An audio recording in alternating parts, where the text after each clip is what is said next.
We are back, second edition, A's Baseball, past, present, and future. I'm Ralph Tyko. My co-host is Alan Blumkin. I'm in California. Alan Blumkin's in New York. Alan, introduce our guest and another New Yorker. Okay, he lives here, but he's originally a Cleveland. Ohio. David Nemec, who has authored more baseball books, trivia, non-trivia, 19th century, more books than you can read in a lifetime, is our guest. And he is the father of baseball trivia. He came out with 2 books in the 1970s, which I found by accident that nobody at that point had produced any trivia books ever. And those books are extremely challenging. They still are, even though some of the answers might have changed. All right, I came to you in the 80s with the Yankee book. So, David, welcome. Thank you, Ralph. My pleasure to be here. All right. I did a little research. You went to Ohio State and played baseball at Ohio State. I did. And it was around the time when arguably the best college basketball team ever existed. I could make an argument. Jerry Lucas, Havlicek, Newell, Knight. Mel Knoll, Larry Siegfried. Mel Knoll, yes. Joe Roberts. Pardon me? I said Joe Roberts. Yeah, he was a team captain the first year when they won the NCAAs. Was Dick Furry, who started the first game against Wake Forest. And about 15 minutes into the game, Fred Taylor, the coach, pulled him out and brought in off the bench Johnny Havlicek.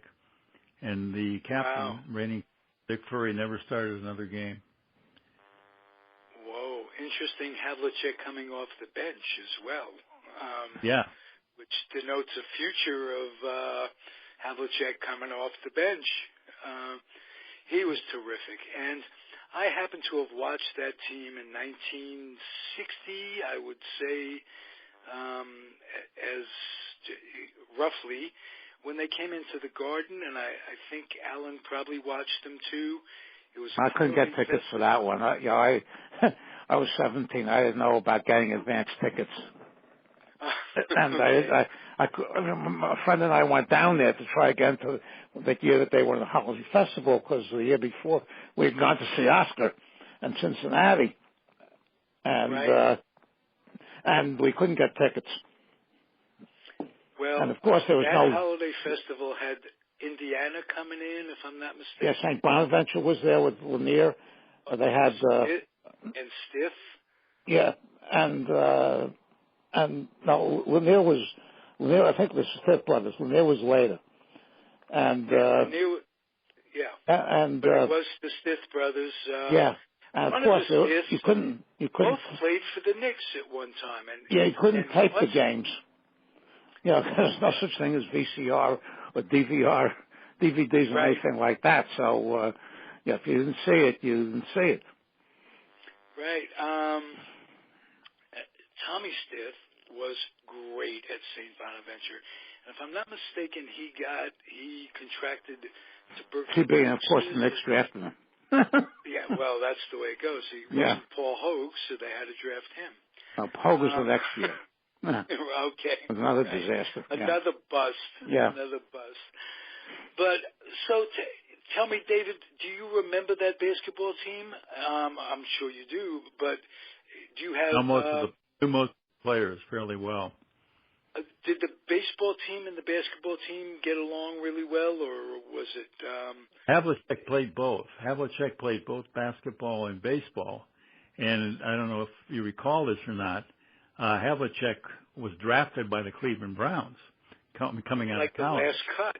And he was the last cut Paul Brown ever made in a preseason as a coach of the Cleveland Browns. He's the last person cut.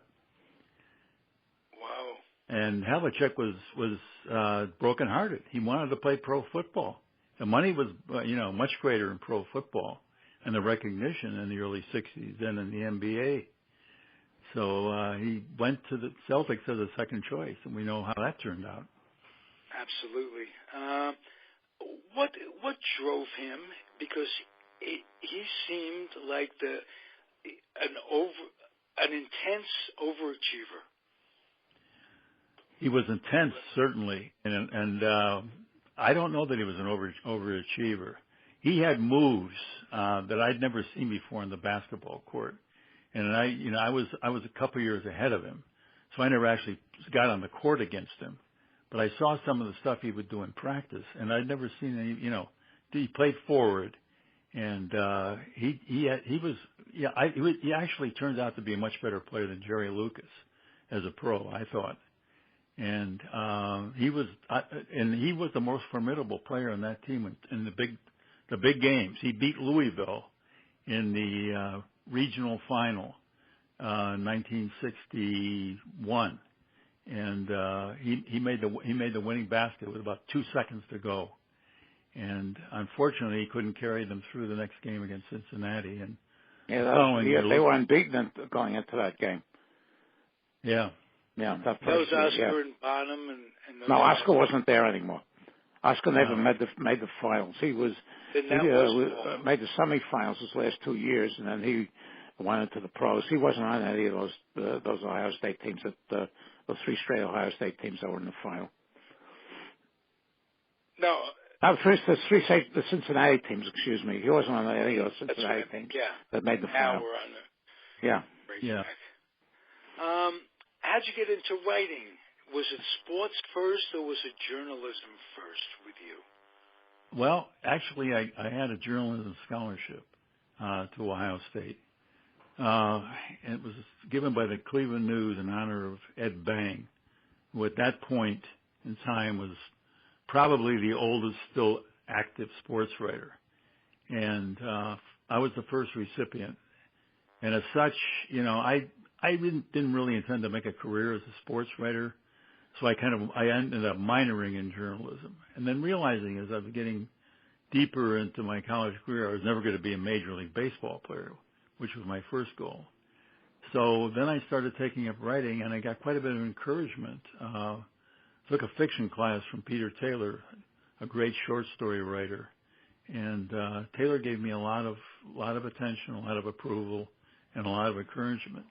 And that got me off the ground. And once I was old enough and had, put enough time in and saved a little bit of money, I quit my job as a senior parole officer and decided to go for it. Okay. That's an interesting job to have experienced. It was. You come right out of college and do that, the parole? No, I bounced with a lot of different jobs, but I always wanted to work in the criminal justice system. And when after moving to New York, the only job I could get because of my vision was as a parole officer. I couldn't get into police work. I couldn't get into the FBI or anything like that. So I ended up starting in parole and working as a parole officer in the Youthful Offender Bureau for several years before I became a supervisor. I wonder if I just went back to New York for a class reunion. Turns out one of my, not a class reunion, a neighborhood reunion, one of my buddies growing up was a parole officer in New York. His name was Alan Smolin. I wonder if just because of 6 degrees of separation, you might know Alan Smolin. You know what years he was there, Ralph? He was there from like 1966 on, 67 maybe. I probably did meet him then because I came in 1970, and I was there till 76. Okay. We were never in the same unit. We never crossed paths professionally, and we weren't on the same floor. So the name is familiar, but I don't recall ever meeting him. Okay, that was just out of left field. Here's something out of left field. With Alan and I are doing this show is a Philadelphia A's and Kansas City A's and Oakland A's, past, present, and future. And Alan is a trivia guy too, and very I good, was hoping, tremendous, and a very good one. He's got an incredible reputation in the baseball community, and I'm so proud to have him on the network. He's such a maven. So I want you to throw us a couple of questions. I'm not a maven. I'm just a guy who loves all this stuff, but maybe a little bit of a maven, because I have the guts to try to compete with Alan on this. Throw us some Kansas City A's trivia, because that's anything. That's scraping. That's scraping. That it was all true. You know, I had an expression. Baseball trivia is not trivial. It's just there's nothing. The word it's a horrible word to describe what your profession is and what we get so much enjoyment out of, because every player, every year, everything denotes memories and brings up and personalities. It's not trivial. There's a big difference between trivia and minutia. Yeah. Yes, absolutely. So it's important to us. You call trivia. What name would you use to describe it rather than trivia, if you could come up with one word? Actually, it's an overall expertise and knowledge of baseball. You have to have it in order to be a really good trivia person. Absolutely. You have to understand it. You know how history fits together. Why one name would be the name you'd pick to formulate a question, or as opposed to another name. Yeah. Yes, absolutely. So hit us with something about Kansas City off the top of your head. All right, Kansas City. Let's just give me a thought here. All right. This guy holds the record for the most games played in the major leagues by a player who never played for any other team except the A's. His first season was with the Philadelphia A's. His last season was the first season after the team moved to Kansas City. He was a regular. Pete Suter. Pete Suter. Pete Suter is the guy. Yeah, he still holds the record for the most games with the A's and no other team. Nothing. Very good. I pulled that one. That's impressive. Was Juice a relatively good guess? No, Juice played with the Cincinnati Reds early. In fact, he was the regular shortstop in the, I think, in the 1940 World Series for them. Yeah. No, not. So let's put it this way: it was a relatively lousy guess. Not really. Juice was their manager in '54. Well, the first question only with the A's. Fired. And but he did play in Philadelphia. He did play in Kansas City for a year. No, he went to the Red Sox in 1955. Played a handful of games there in 1955 before he was released. Okay. Another question. Let's see. Let me try and think. Okay, this guy came up with the A's. I think in 1956, if I'm not mistaken. I'd really have to look it up. And he's still alive. He may be the oldest living player. Although, wait a minute. Did Neil Watlington ever play with Kansas City? If Watlington played with Kansas City, Neil Watlington. Never heard that. I don't know that name at all. I don't know him at all? No. Okay. All right. The guy I'm thinking of he came from the Southern Association, if I'm not mistaken. Had some big years there, and he came up as a rookie.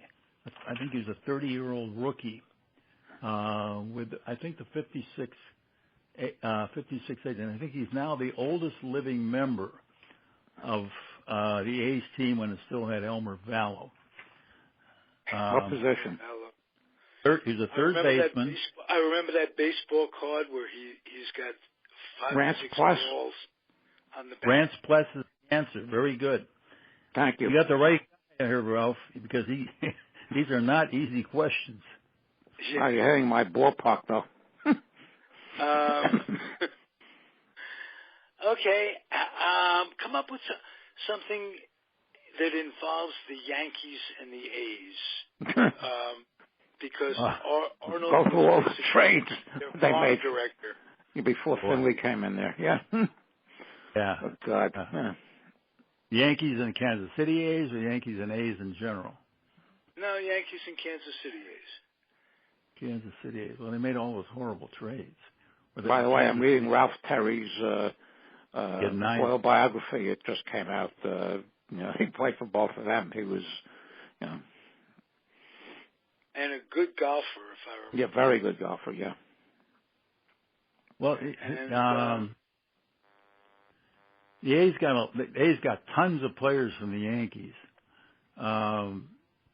Who would you judge? I'll just throw this out as a general question. Who would you judge to be the most the player that made the most impact in Kansas City after coming to the A's from the Yankees? Probably Kansas City. Probably you got 3 candidates. You got Norm Seaburn, Jerry Lumpy, and for 1 year Bob Cerv. Bob Cerv. 1958, he had 38 home runs with a broken jaw, drove 104 runs. He had a decent year in 59, and he went back to the Yankees in 60. Right. He did 3 tours of duty with the Yankees. Yeah. And he's 90. He's 90 years old. Yeah. No, he. That's Cerv would be the. I would say if you hadn't thrown the caveat, I don't know what the word is. I forget the word. With the A's, the guy who made the biggest impact in baseball for a long time, who came from the Yankees, went to the A's, and then went to Cleveland, was Vic Power. Well, Vic Power, yeah. But Vic Power never played with the Yankees. He never played a game with the Yankees, though.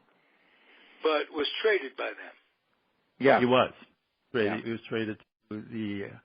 Actually, Vic Power played with Philadelphia and Kansas City. He was a rookie in 1954 with the Philadelphia A's. Yeah. The last A's team in Philadelphia. And he played in Kansas City, and then he came over to Cleveland with Woody Held. I think he was in the Maris trade, wasn't he? That was a Maris, yeah. Right, and he went over in 59 with Held, and 58. They damn near 58. 58, yeah, and I think Preston Ward was in. Ward and a pitcher named Dick Tominick. Dick Tominick. He's one of these guys you can remember from the baseball cards because no way I ever saw him. I can remember him from. He was actually lived in a neighboring town. I knew his brother pretty well. His brother was a good ball too. Who did you play with that you thought, when you were a kid playing baseball, David, that you thought was just really maybe the best kid in the neighborhood, maybe the best talented kid, who never made it for one reason or another? Was it? Yeah, there were. I went to high school in Florida for a year, and at Palm Beach High. And Palm Beach High had won the state championship the year before I came. And they had a lot of returning veterans from their team, including a pitcher who had everything. He had moxie, he had all kinds of stuff. He didn't have a great fastball, but he had good control. And he's a guy named Fred Kenny. And in senior year, he probably had a record of like 13-1 or 13-2. And pitched the team. He pitched the team into the playoffs for the state championship, but I think we got bounced out in the second round because the right fielder was sleeping on the switch, and a fly ball came to him. He wasn't even looking at the game. But Kenny was pitching, and he drew the loss. But interestingly, on that team was a guy who as a junior had played shortstop with the state champions and was moved to second base for senior year because he didn't have the arm for shortstop, the coach thought. He had a better prospect to play short, a kid who was a junior, whereas this guy was a senior. And the senior who played second base that year hit 196.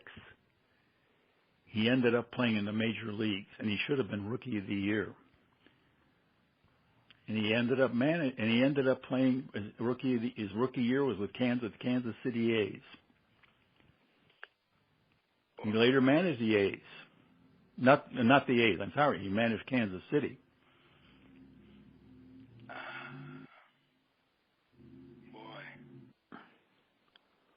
He managed Kansas City to its first World Championship. Dick Howser? Dick Howser. Wow. 196. You said not the A's, Kansas City. I thought you meant not Philadelphia A's. Yes, Dick Howser came out. Yes, Florida guy died much too early. Very sad. Oh yeah, it was really yeah. He also had 1 year he played over 100 games with Cleveland and drove in 6 runs. Yeah, he wasn't. He usually batted him leadoff. He was a very smart player. I recognized that even as a kid. I was a sophomore when he was a senior, and he knew much more than the coach. You know, he really should have been. You know, if he'd been making out the lineup card, I think we'd have probably gone a lot farther in the state than we did that year. Because he knew the talent that was on the bench that wasn't getting into games, and guys who shouldn't be playing but were. He managed the 1980 Yankees and won 103 games here. They were beaten in the Royals and the LCS in 3 games, and Steinbrenner, of course, you know, fired him. Yeah, what a schmuck. Yeah. That's the best you can say about him. About George. George was actually. I want you to know, though, David, there's method to my madness in asking you that question because of who do you think was somebody who was a great athlete and didn't make it. I want to know what are some of the intangibles that go on with a player as to why they either make it or don't make it, especially the ones that have an incredible amount of natural talent. What goes into their failing and not? Was it just not loving the game or other interests, or what was it with this guy? Number one is breaks. You've got to get the breaks. You've got to, you have to be drafted by the right team. You have to have somebody behind you looking out for you. You can't get hurt. Liking you. Yeah, and it really is the breaks. There were many guys. There was a guy at Ohio State with me. We were on the freshman team together, and he went right up to the varsity the next year. Freshmen weren't eligible, and was their opening day shortstop, and played about 10 games. And then he got in a minor disagreement with the coach, and the coach told him to take a hike and go in the shower. Just take a shower. Marty Carreau was the coach. He never came back. And I don't know whatever happened to him, but he had major league talent. Good arm, a lot of speed, a lot of hustle, could hit. He was a pretty small guy, about 5'9", maybe 165. But he, from my estimation, was a future major leaguer. And he walked off the field, and that was it at Ohio State. I don't know whatever happened. But there are a lot of stories like that. And I was at Ohio State when Woody Hayes was the coach, and I saw stuff happening on the practice field where guys walked off the field and never got to play it down at Ohio State.